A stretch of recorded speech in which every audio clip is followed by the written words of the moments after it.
네, 오늘 갑자기 굉장히 귀한 목사님의 설교를 듣게 되었습니다. 지금 미국에서 목회하고 있는 제 친구 목사님인데요. 미국의 LA의 초대교회 담임하시는 양수용 목사님이십니다. 자꾸 제가 이수용이라 그래요, 장로님. 양수용 목사님이신데요. 미국에서 지금 18년 동안 한인교회 목회를 하고 계신데 이번 주에 이제 한국에 오셔가지고 제가 갑자기 수요일 날 통화하면서 우리 교회에서 말씀을 꼭 전하면 좋겠는데 이렇게 시간을 잡다 보니까 이번 주밖에 없어요. 그래서 오늘 갑자기 금요일 날 이렇게 설교를 하시게 됐습니다. 다른 목사님이 설교한다 그러니까 여러분의 눈빛이 초롱초롱해지고 기대하는 눈빛이 만발해 있어서 저도 더불어 기대가 됩니다. 목사님, 쓰리빠 신으시고 올라가셔서, 왜냐하면 미국에 사는 사람은 쓰리빠라 그래야 알아들어요. 자, 우리 오른손 들어서 할렐루야를 인사합니다. 할렐루야.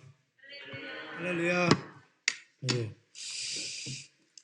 저희 교회가 초대교회잖아요. 초대교회에 맞게 저희 교회는 인사를 할렐루야로 안 하고 다른 거로 합니다. 저희 교회 스타일로 한번 해볼까요? 마라나타. 예. 저희 교회가 마라나타로 인사하고 저희 교회 예배당이 미국 교회에 좀 지하예요. 그래서 그 예배당이 카타콤 예배당입니다. 카타콤. 여러분들 카타콤 아세요? 예. 초대교회에 그 동굴에서 예배드리고 숨어서 주님을 예배드렸던 그런 분들이 카타콤에 모였는데, 그래서 저희 교회에 맞게 카타콤 예배당에서 예배를 드리고, 좀 추워요. 지하니까. 여름에는 좀 좋은데 겨울에는 추워갖고 지금은 성도들이 두꺼운 옷을 입고 교회를 오시고 방문하는 분들에게는 춥습니다 라고 얘기해요.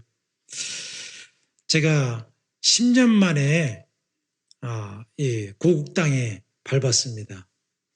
그 아이들이 크다 보니까 차에 피 밀고, 저희 아이들이 셋이거든요. 중고등학교 지나고 대학교 가고 그러니까 10년이 수일처럼 지났어요. 정말 엊그저께 같은 건데 벌써 10년이, 제가 어떻게 알았냐면 패스포드를 보고 알았어요. 10년 전에 내가 왔었구나. 이번에 오면서 정말 기대하는 마음이고, 첫날 둘째 날 여기가 한국인가 이렇게 분간이 안 되더라고요. 제가 인천으로 왔거든요. 예, 우리 은강교회로 오면서 인천에 대해서 생각을 했습니다. 여러분들이 지금 있는 이 땅이 굉장히 중요한 땅이잖아요. 아세요? 끄떡끄떡해요. 이쪽은 모르시는 것 같아요. 복음도 이 땅으로 들어왔습니다. 그죠? 아펜셀러 언더우드 선교사 부부가 1885년에 이 땅에 첫 발을 디디면서 복음이 시작됐어요. 그때 기록에 보니까 첫 발을 누가 먼저 디딜 것인가, 그것도 상의를 했더라고요. 배에서 내리면서 누가 먼저 내릴 것인가, 발을 누가 먼저 내렸겠습니까? 누구일까요? 장로교 선교사님인 언더우드, 감리교 선교사님인 아펜셀러, 누가 먼저 내렸을까요? 퀴즈를 잘못 맞히시네. 예. 배에서 합의를 했다래요. 정말 같이 발을 떼자. 그날이 4월 5일 부활절 아침이었다고 합니다. 부활절 아침에 같이 떼면서 그때 기도를 했어요. 아펜셀러 선교사님의 그 무덤이 양화진에 있습니다. 거기 뒤에 그때 했던 기도가 나와 있습니다.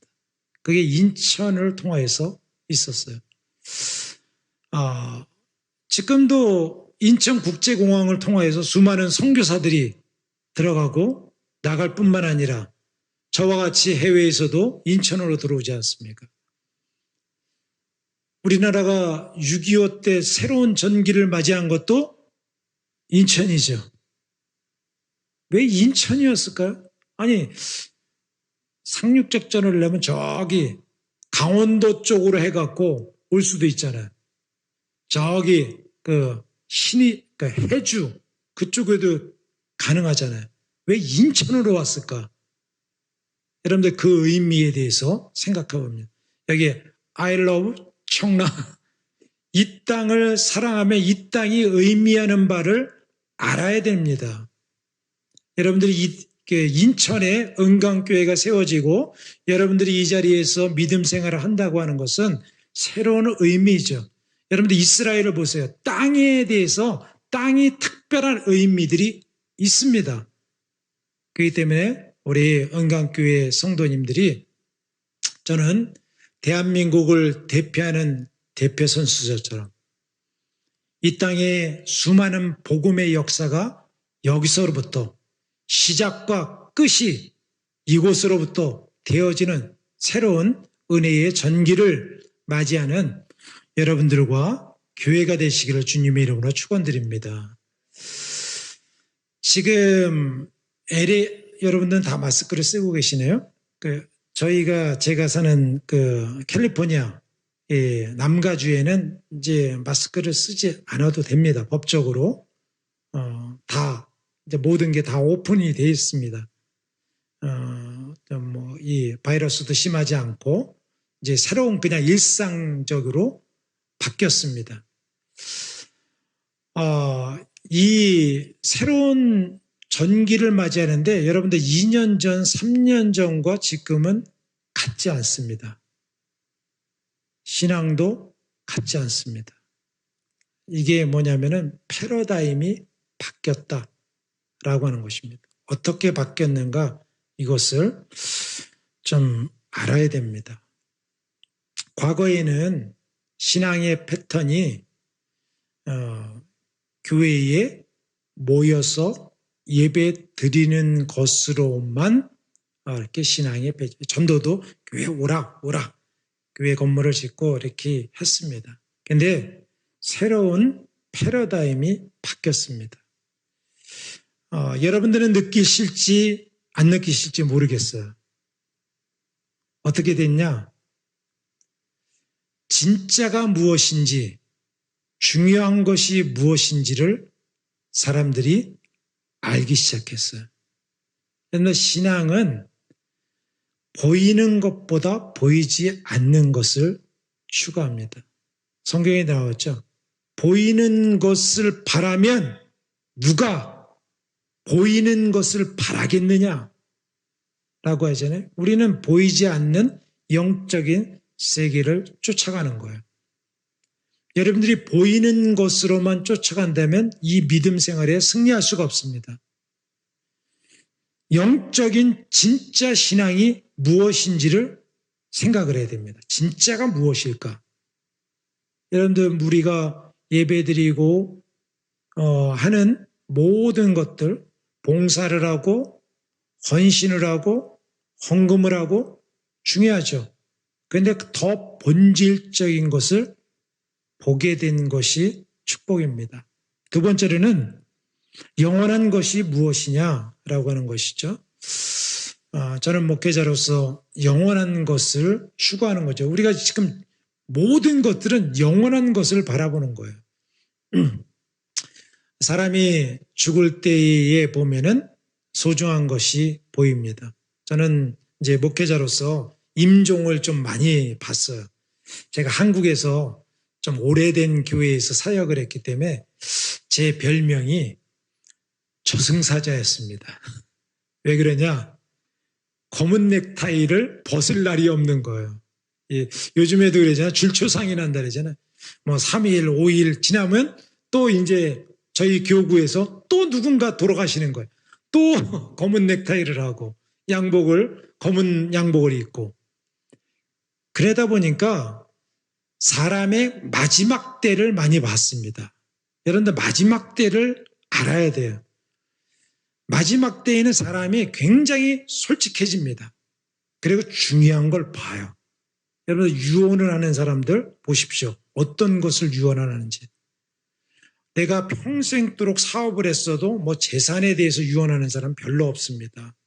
그때는 마지막에 중요한 것들이 보인다고 하는 것입니다.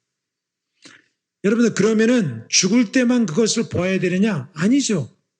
지금 여러분들이 이 땅을 살아가면서 영원한 것을 볼 수 있는 눈을 갖는 것, 그것이 영적인 눈인 것입니다. 또 참 복음에 대해서 우리가 눈을 뜨게 된 것이 귀한 축복입니다. 참 복음이 무엇이냐? 여러분들 복음, 우리 유 목사님도 복음에 대해서 굉장히 관심이 많으시고 복음 중심으로 하려고 이 목회에 모든 것들을 집중하시는 것을 제가 들었는데 참 복음이 무엇이냐? 라고 하는 것들을 깊이 생각해야 됩니다. 그리고 저는 이 진정한 교회 공동체에 대해서 많이 생각을 했습니다. 그리고 성경적으로 이런 공동체를 세워야 되겠다. 저희 교회가 초대교회잖아요. 초대교회니까 제가 초대교회에 관련돼서 있는 책도 많이 보고 초대교회는 어떻게 예배드렸을까? 초대교회는 어떻게 기도 생활을 했을까? 초대교회는 어떻게 나눔을 했을까? 초대교회는 어떻게 소수의 사람들이 그만큼 영향력이 있었을까? 사도행전에서는 데살로니가 전후서에서는 초대교회가 어떤 모습이었을까를 많이 생각을 했습니다. 그리고 연구도 하고 책도 보고 문헌도 찾아보고 그랬어요. 초대교회와 현대교회고 현격하게 차이나는 한 중요한 것이 있더라고요. 사도행전만 봐도 알 수가 있습니다. 여러분 사도행전의 교회의 모습이 사도행전 2장부터 교회가 탄생하고 진행됩니다. 오늘날의 교회의 모습하고는 너무나도 차이가 있는 거죠. 저는 왜 이렇게 오늘날 교회와 초대교회가 갭이 왜 이렇게 많은가에 대해서 정말 의아했습니다. 그러면 이런 교회 공동체를 이룰 수 없는 것인가? 주님께서는 성경은 성경이고 오늘날은 현실은 현실인가? 라고 생각을 했어요. 근데 그렇지 않더라고요. 오늘날에 주님께서 그렇게 교회를 세우기를 원하시는 하나님의 거룩한 뜻, 하나님의 마음이 그곳에 담겨져 있는 것입니다. 그래서 오늘날의 교회의 모습에서 초대교회를 발견하는 것이 아니라 초대교회를 통하여서 오늘날 교회가 새로운 그것을 조정해 나가요. 초점을 맞춰가야 되는 것입니다. 코비드가 준 우리에게 중요한 것은 뭐냐면 본질로 돌아가는 것입니다. 원래대로 돌아가는 거예요. 원색복음으로 돌아가는 거예요. 원래대로 다시 회귀해갖고 2000년 동안 주님의 마음을 아프게 했던 것을 새롭게 재발견하고 혁신하고 돌아가는 것입니다. 우리의 신앙이 그러지 않으면 주님이 오실 때에 우리의 교회와 우리의 신앙이 주님 앞에 너무나도 차이가 나서 주님이 마지막 때에 요한계시록 7개 교회처럼 토하여서 도저히 내가 이것을 볼 수가 없다라고 책망을 듣게 되는 것입니다. 저는 이 교회가 여러분들이 역사를 보면 초대교회가 있었고 중세교회가 있었고 프로테스탄트 종교개혁이 있었습니다. 현대교회가 있어요. 우리들의 모습이 당연한 것이라고 생각하면 안 됩니다. 성경에 항상 거울과 그것을 바라봐야 됩니다. 이제 마지막 교회는 재림교회예요. 재림교회는 주님의 오실 때를 준비하는 정결한 공동체가 돼야 됩니다. 히브리서에서 이렇게 했어요. 이렇게 말씀하십니다. 아무도 화평함과 거룩함이 없이는 주님을 보지 못한다. 믿습니까? 화평함과 거룩함이 없이는 주님을 보지 못한다는 것은 잠시 안 보는 것이 아니라 주님 나라에 들어갈 수가 없다. 천국에 갈 수 없는 백성들이다 라고 하는 말과 똑같습니다. 오늘날 어떤 곳에서 거룩을 얘기하는 곳이 있을까요? 여러분들 거룩에 대해서 관심하십니까? 우리 찬양하는 자매님들 거룩에 대해서 관심이 있어요? 나의 온통 생각들은 거룩이다 라고 생각하십니까? 우리가 무슨 거룩할 수 있나 이렇게 생각하는 분들은 없나요? 근데 이 거룩이라고 하는 것은 찬송가에만 있는 것이 아니라 여러분들이 성경에만 있는 것이 아니라 여러분들이 매일매일 거룩함이 무엇인지에 대해서 생각을 해야 돼요. 왜 그러냐? 그것이 없이는 주님을 아무도 뭐냐면 한 사람도 들어갈 수가 없다. 주님 나라에 들어갈 수가 없다라고 말씀하셨기 때문에 그렇습니다. 이것은 우리가 생각하는 것보다 훨씬 더 중요합니다. 오늘 주님께서 마태복음 24장을 여러분들이 지금 담임 목사님께서 읽어주셨는데요. 이것을 보면은 마태복음 24장은 이 마지막 때의 현상들에 대해서 말씀하고 있습니다. 근데 마지막 때의 이 설교가 24장과 25장의 한 설교입니다. 한 설교에 여러분들이 꼭 오늘 24장하고 25장을 읽어보셨으면 좋겠어요. 천천히. 마치 오늘날의 시계를 보는 것 같이 딱 보여집니다. 여기에 뭐라고 그러셨냐면 33절에 보니까 이와 같이 너희도 이 모든 일을 보거든 인자가 가까이 곧 문 앞에 이른 줄 알라. 지금 문 앞에 딱 있다는 거예요. 인자가 문 앞에 있는 줄 알라. 어떤 징조냐? 이런 것을 말씀하고 있죠. 그러니까 그날과 그때는 아버지의 소관이라 했는데 믿는 자들에게 징조를 보여주셔서 그때가 온 줄을 알라라고 말씀하셨어요. 그래서 오늘날의 이런 시기에 시대를 읽고 때를 보고 징조를 보고 주님의 때를 바라보는 것은 우리 주님께서 우리에게 가장 원하시는 것이에요. 제자들에게 말씀하시는 것입니다. 오늘 본문에 보니까 그때는 노아의 때와 같을 것이다. 누가복음 17장에 보니까 롯의 때와 같을 것이다 라고 말씀하셨어요. 여러분들은 구약에서 롯의 때, 노아의 때 아시죠? 성경에서 노아의 때는 홍수가 났을 때잖아요. 홍수의 심판으로 마지막이 있는 것입니다. 롯의 때는 유황불에 있고 심판이 있었던 때입니다. 그때와 같다. 그거는 모형이에요. 구약은 모형이고 실제는 리얼은 어디 있냐면 지금 신약에 있는 것입니다. 이런 것이 지금 일어난다라고 한 거예요. 그때가 어떤 때냐? 이렇게 말씀하셨어요. 먹고 마시고 장가들고 시집가고 누가복음 17장에는 더해서 먹고 마시고 사고 팔고 심고 집을 짓더니 그때는 그런다는 거예요. 근데 이 여기에서 잘못된 게 하나도 없죠?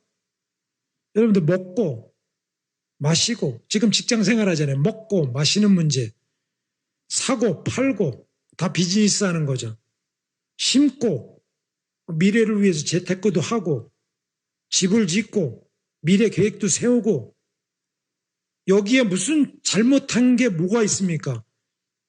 마지막 때 이런 현상이 일어나는데 여기 잘못된 거 하나도 없잖아요. 우리가 다 하는 거잖아요. 지금 우리가 다 지금 그 일을 하고 있잖아요. 여러분들 직장 생활 하시죠?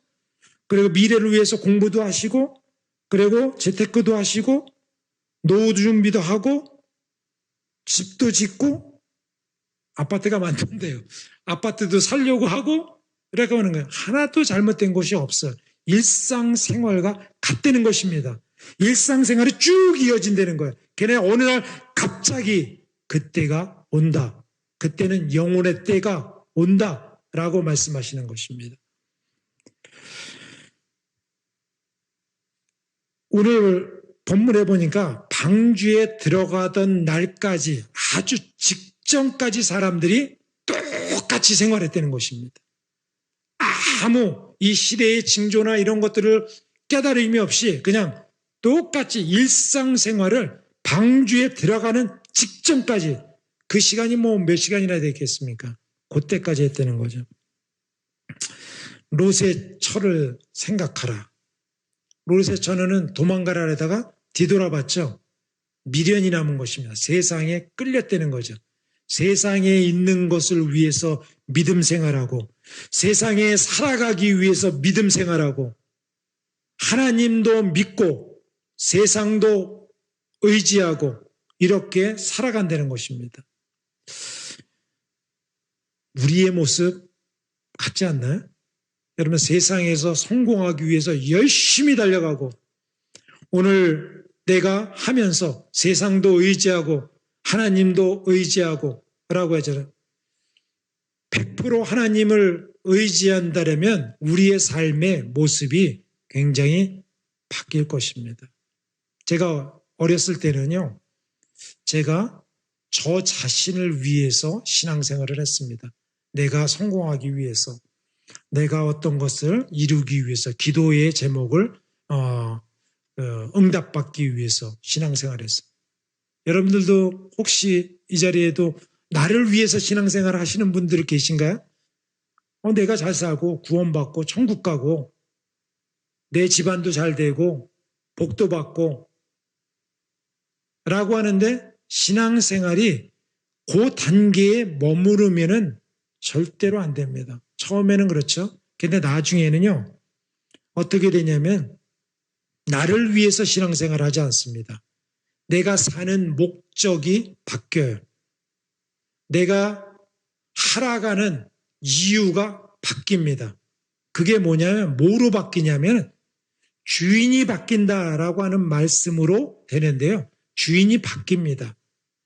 나를 위해서 살아가기보다는 주님을 위해서, 그분의 영광을 위해서 나의 삶을 다 드리는 그런 바뀌는 시간이 옵니다. 그 시간이 거듭나는 시간이에요.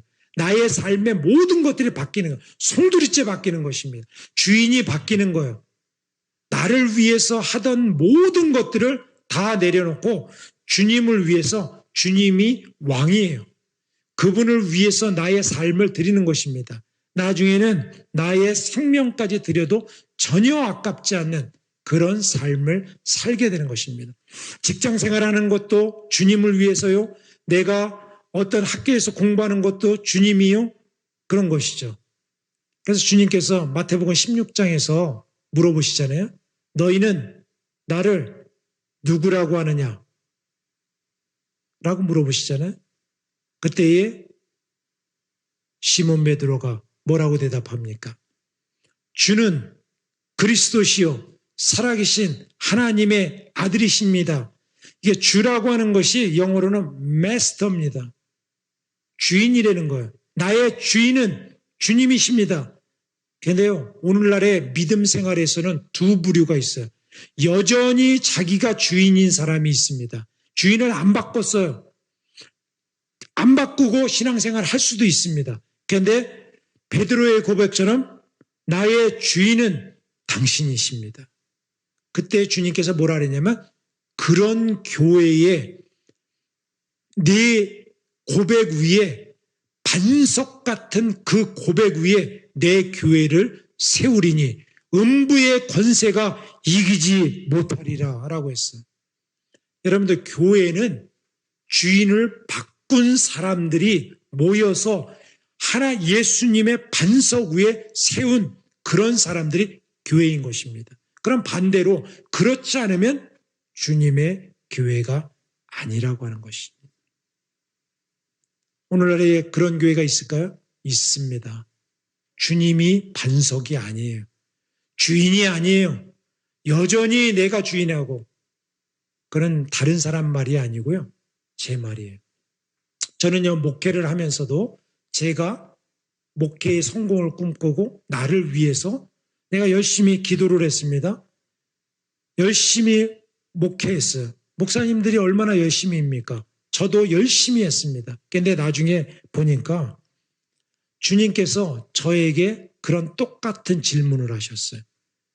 내가 열심히 기도하고 성도들에게 복을 달라고 하고 내 교회에 부흥하게 해달라고 그리고 재정을 위해서 기도하고 하지만 나를 위해서 한 것은 아니다 라고 하는 음성을 제가 가슴으로 들었습니다. 얼마나 울었는지 몰라요. 그 말씀이 거부하고 싶지만 맞는 말이었어요. 내가 성도들을 위해서 기도하고 목회를 하고 열심히 달려가는 것이 뭐냐면 나의 성공을 위해서 내가 근사한 목사가 되고 내가 성공하는 목사가 되고 목회에 있는 것들을 자랑하고 그리고 주님 앞에 내가 이 정도의 사람이라고 하는 것을 보여주기 위해서 그랬던 것이 제가 거부할 수 없는 참이었기 때문에 제가 많은 눈물을 흘렸습니다. 목회가 그럴 수 있구나라고 저는 생각을 한 게 깜짝 놀랐어요. 성도들도 마찬가지입니다. 제가 이 설교를 우리 성도들 뿐만 아니라 다른 성도들에게 수많이 했습니다. 그런데 그런 성도들이 정말 너무 많더라고요.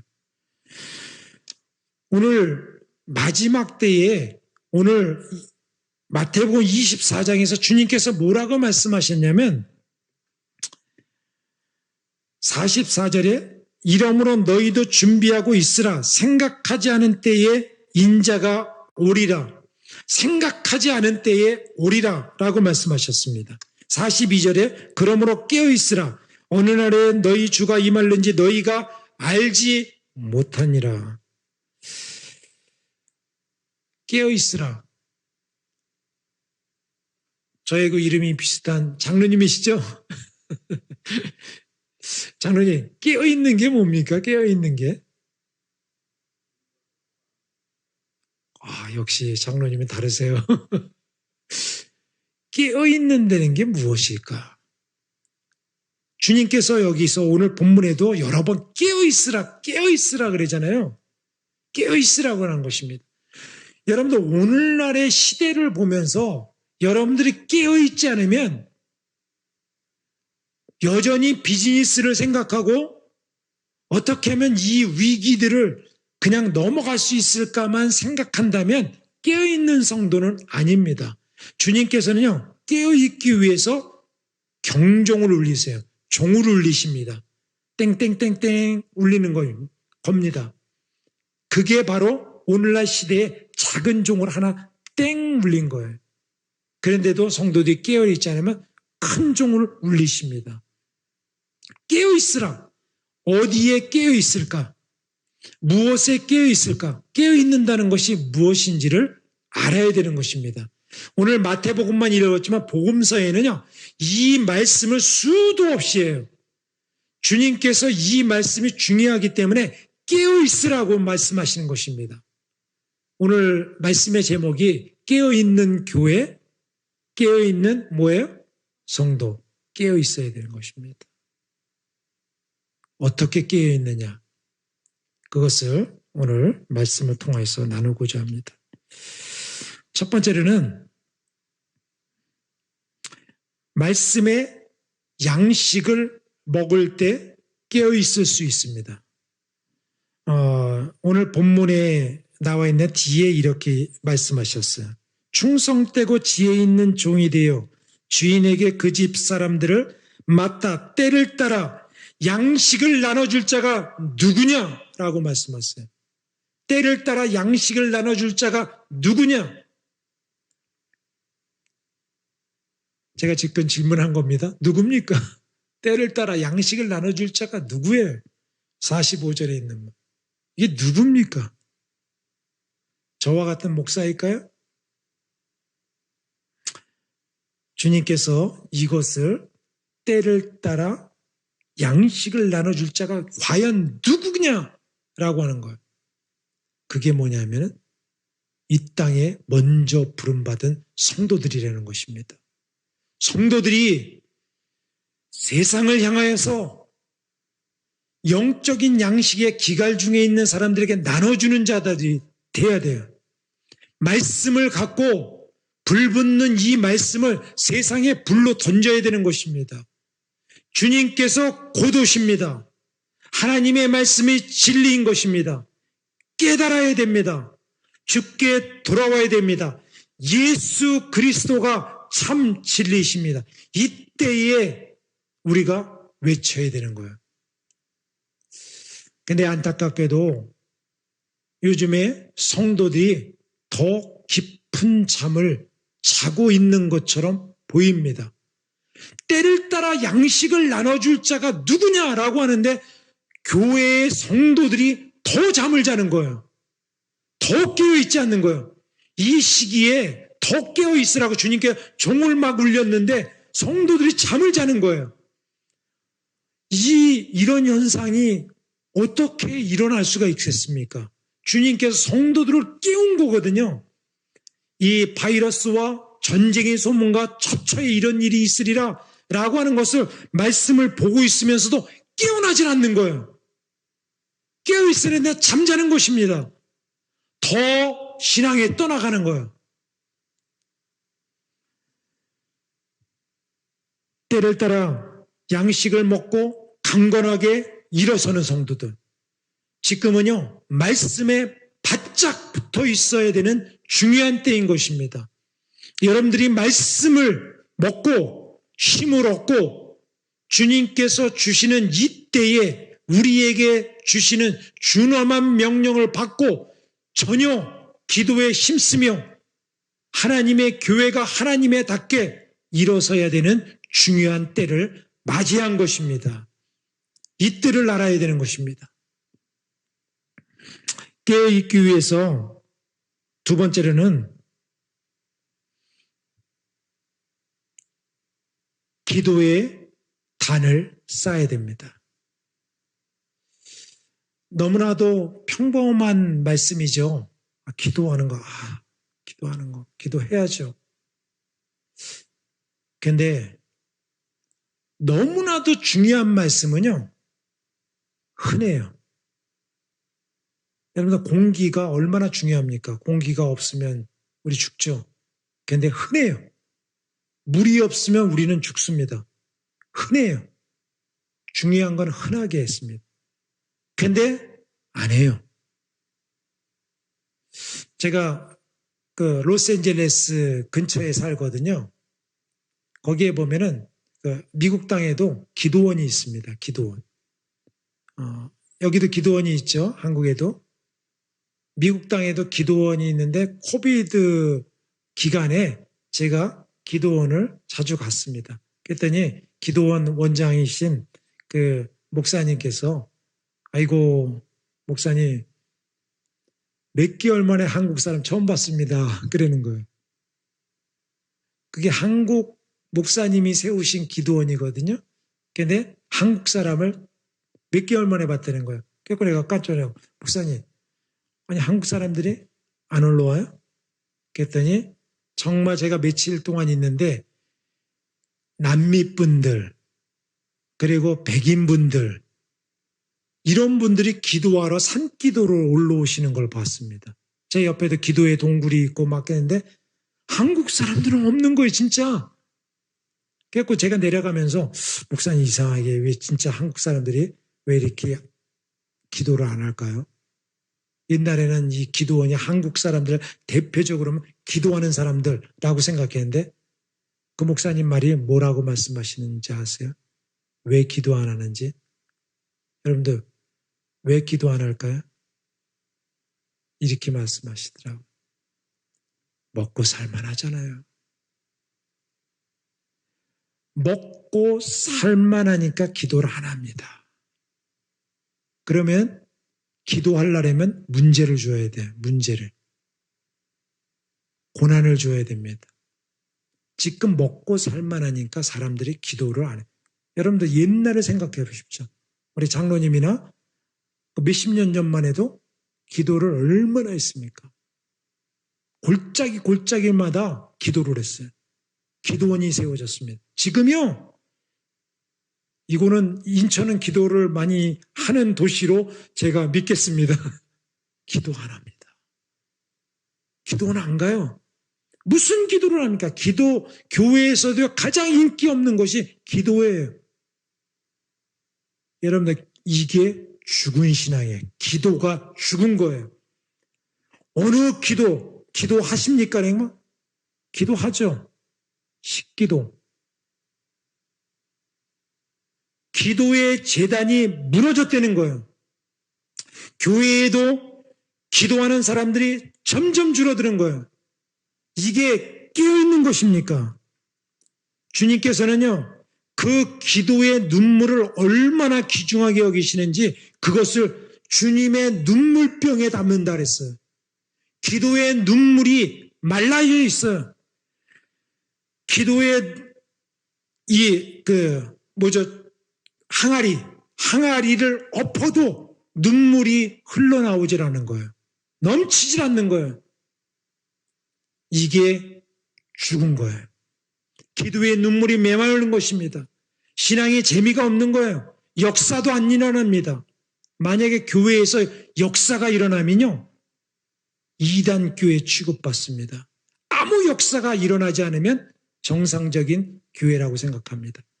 우리 교회가 초대교회잖아요. 초대교회 같은 역사가 만약에 저희 교회에서 있다면 이단으로 정죄받을 것입니다. 그 교회에 막 병이 치유받고 귀신들이 떠나가고 사람들이 몇 개월 만에 변화되고 막게 되면 좀 이상한 교회. 아무 변화가 없이 그냥 예배드리고 점심 먹고 가면 정상적인 교회로 생각을 합니다. 기도가 뜨겁고 변화가 일어나고 사람들의 회개가 일어나고 인생의 모든 것들을 바꿔내면은 그것이 정상임에도 불구하고 기도하지 않은 거예요. 기도의 능력을 또 믿지도 않아요. 기도한다고 그게 되겠냐라고 생각을 합니다. 이게 하나님을 얼마나 멸시하는 건지 성경에는 기도한 대로 그대로 되리라 라고 했는데 사람들은 믿지 않는 거예요. 이게 믿음에서 떠난 것입니다. 믿음이 파산해버린 거예요. 하나님을 하나님됨으로 여기지 않는 것입니다. 하나님을 믿지 않기 때문에 기도하지 않는 거예요. 여러분들, 기도하지 않는 딱 한 가지 이유는 상황이 바쁘기 때문에 아닙니다. 기도하지 않는 한 가지 이유가 뿐이 없는데 그것은 뭐냐면 믿지 않기 때문에 그렇습니다. 여러분, 믿는다면 어떻게 기도를 안 해요? 주님의 살아계심과 역사하심을 믿는다면 기도하게 되어 있어요. 밤새도록 낮이나 저녁이나 길을 갈 때에도 차 안에서도 기도하고 주님을 찾게 되어 있습니다.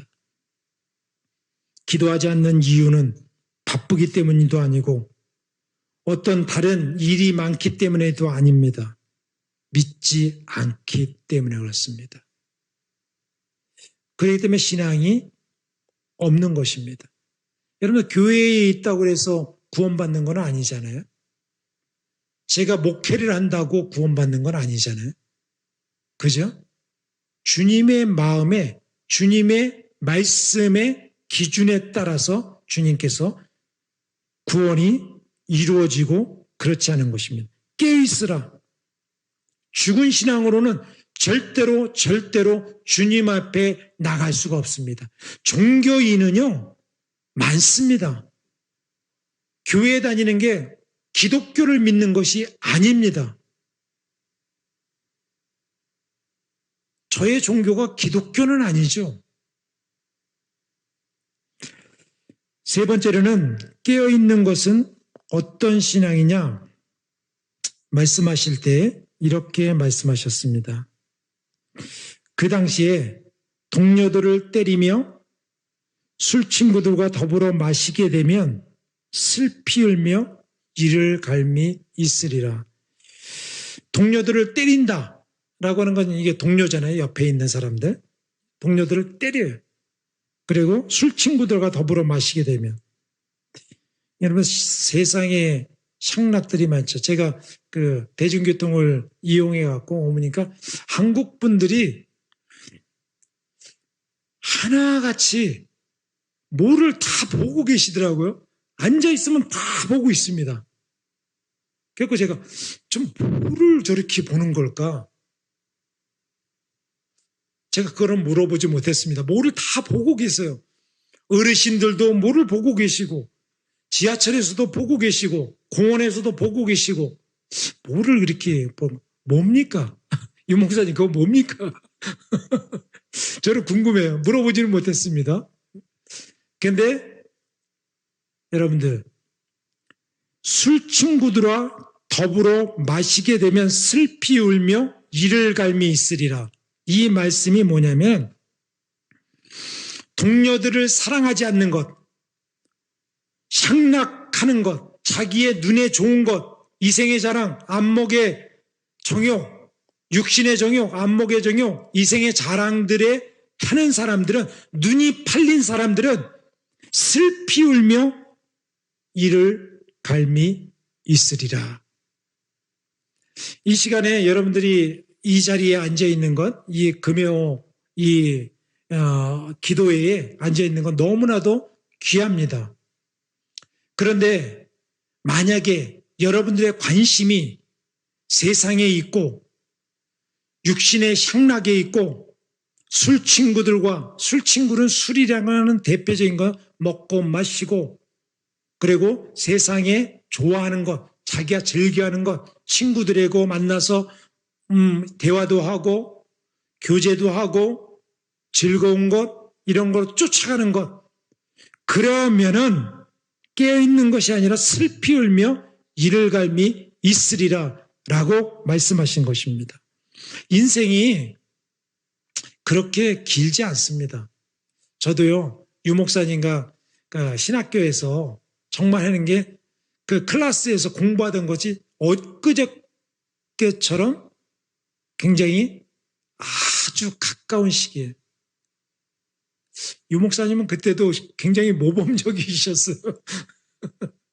모범생이. 오늘 우리 이 주변에 친구 목사님들이 몇 분 있는데 같이 해니까 유 목사님이 사진을 찍는데 딱 모범생처럼 찍는다고 말씀하시더라고요. 인생이 짧습니다. 엊그저께 같아요. 근데 빠르게 지나가요. 근데 소모할 시간이 없습니다. 여러분들 만약에 제가 서두에 우리는 영혼을 위해서 달려가는 사람이라고 말씀하셨잖아요. 영혼을 위해서 달려가는 사람이 지금 짧은 시간을 지금 달려가고 있는데 그런 거에 한눈 팔 시간이 없습니다. 세상에 그것에 내가 한눈 팔다가 이것도 하고 저것도 하고 해다가 영혼도 잃어버린다면 그것은 우리에게 어마어마한 손해를 지금 하는 것입니다. 저도요, 이 인생의 축구 게임이라고 생각하면 전반전이 있고 하프타임이 있고 후반전이 있잖아요. 저는 하프타임을 돼갖고 후반전에 이제 뛰려고 막 나와서 열심히 뛰고 있는 그 타임이에요. 여러분은 어떻습니까? 지금 인생의 전반전이라고 생각하십니까? 지금 전반전 초반이라고 생각하세요? 인생이 이 모든 것들은 리밋이 있습니다. 곧 끝나요. 시간이 있어요. 그리고 후반전도 곧 끝나갑니다.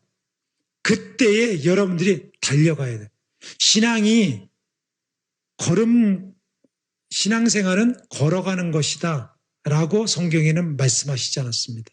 뭐라 그랬어요? 달리기라 그랬어요.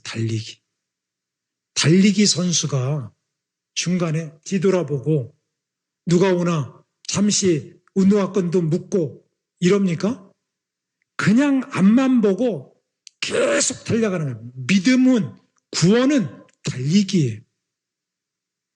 끝까지 달려가는 것입니다. 다 됐다라고 하는 것도 없습니다. 피니시할 때까지 끝까지 달려가서 성취하는 것이 우리 믿음의 여정입니다. 저는 그 기독교 고전 중에서 철로역정을 좋아합니다.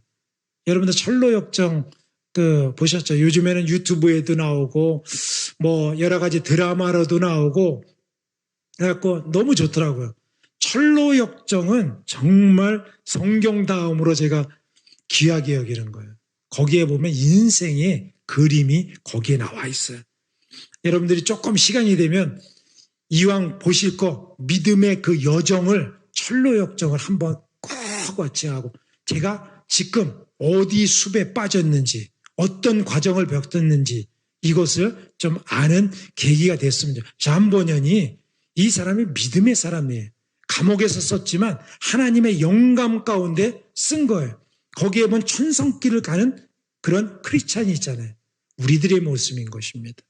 여러분들이 그것을 비춰보고 지금 달리기를 인생의 여정 가운데 어디에 있는지, 나는 도랑에 빠져 있는지 유혹의 집에 빠졌는지 어떤 곁길로 갔는지 그것을 알고 우리가 천성길에 그 마지막에 보면 강을 건너잖아요. 그 강이 요단강이거든요. 그 죽음의 강을 건너서 그 영원한 도성에 가는 그 한 사람의 신앙의 여정, 우리가 여정을 갈 때 이것을 승리해야 되는 것입니다. 저는 은강교회의 모든 성도들이 이 길을 들어섰다고 봐요. 믿음의 길을 지금 가고 있는 것입니다. 근데 지금 내가 어디쯤에 와 있는지, 어디로 가고 있는지, 잘 가고 있는지를 점검해야 되는 것입니다. 오늘 주님께서 이 시대에 주시는 말씀은 깨어있으라, 깨어있으라, 깨어있으라 라고 말씀하십니다. 저는 깨어있으면은 잠자는 성도들이 있다는 거거든요. 에베소서 5장 14절에 보면 이렇게 말씀을 잠자는 자여 깨어서 죽은 자들 가운데 일어나라. 그리스도께서 너에게 비추이시라 하셨느니라. 잠자는 자들 가운데서 죽은 자들 가운데서 일어나라 라고 말씀하십니다. 지금이 바로 그때입니다. 여러분들 일어날 때에 지금 세상은요 죽음으로 가고 있습니다. 잠자고 있어요. 영혼의 잠을 자는 것입니다. 지금 교회에도 잠자는 사람들이 수두룩하고요. 이 땅에는 말할 것도 없습니다. 그런데 우리는 깨어서 잠자는 자들 가운데서 죽은 자들 가운데서 일어나라. 왜냐하면 그리스도께서 빛을 너희에게 비춰주실 것이다 라고 말씀하십니다. 이 조국 땅에 봤더니 미국도 그렇습니다만은 좀 어물한 안타까운 소식들이 있습니다. 교회에 대해서 이제는 좀 어렵다, 힘들다 이런 것들이 많아요. 그렇지 않습니다. 주님께서는 이런 시기에 이미 사람들은 잠잔다, 죽었다. 그러나 일어나라. 그리스도께서 비추시리라 라고 말씀하셨습니다. 우리 은강교회 성도님들, 주의 백성들이 이때에 주님께서 깨어나라고 하는 음성을 듣고 이 인천 땅에서 하나님의 복음의 등불을 환하게 들어서 이 조국을 비추고 인천을 비추고 그래서 마지막에 통일된 땅에 북한에도 빛을 비추는 은혜로운 강물의 역사가 일어나는 성도들 되시기를 주님의 이름으로 축원드립니다. 기도하시겠습니다. 아버지 하나님 감사합니다. 오늘 깨어있는 교회, 깨어있는 성도들에 대해서 말씀을 나눴습니다. 주님께서 이 종을 통하여서 이 재단에 전하라고 하신 말씀 전하였습니다. 주님께서 심겨졌사오니 성도들의 씨앗이 열매 맺게 하여 주시고 그래서 많은 사람들에게 다시 복을 나눠줄 수 있는, 은혜를 나눠줄 수 있는 믿음의 지체들 되게 하여 주시옵소서. 이 모든 것 가운데 주님께서 함께하여 주실 줄 믿습니다. 역사하여 주시옵소서. 또한 주님께서 잠자는 자여 깨어서 죽은 자들 가운데서 일어나라고 말씀하셨습니다. 그리스도께서 너에게 비추이리라고 말씀하셨는데 이 모든 것을 비추는 주의 백성들 되게 하여 주시옵소서. 이 모든 말씀 예수님 이름으로 기도했습니다. 아멘.